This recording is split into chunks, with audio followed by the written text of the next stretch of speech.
Le 9 mai dernier, Jacques Legros a tiré sa révérence sur TF1 après 26 ans de bon service en tant que joker du Trésor. Le journaliste de 73 ans a présenté son dernier journal, non sans émotion.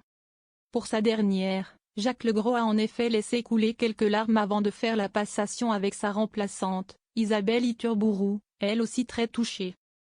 L'animatrice qui présente déjà 50 Inside sur la Une fera ses débuts au JT le 14 juillet prochain. Elle s'était confiée sur ce grand rendez-vous qui l'attend en interview pour Le Parisien. Je serai sûrement très stressée. Mais ça sera agréable aussi de retrouver cette émotion du direct. Je vais arriver en toute humilité. Je compte faire profil bas, travailler et apprendre, a-t-elle déclaré. L'audace d'Isabelle Iturburu a porté ses fruits. Il faut dire que la femme de Maxime Nucci prend ce nouveau challenge avec beaucoup de sérieux, elle qui a toujours été une fidèle du Trésor de TF1. Mes parents étaient épiciers. Ils fermaient le magasin pour déjeuner et nous avions alors le poste de télé allumé, s'est-elle souvenue auprès de nos confrères.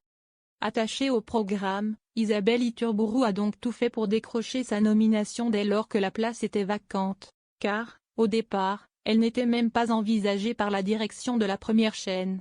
Elle s'est elle-même manifestée pour s'y frotter, et a été excellente, avait rapporté une source au Parisien.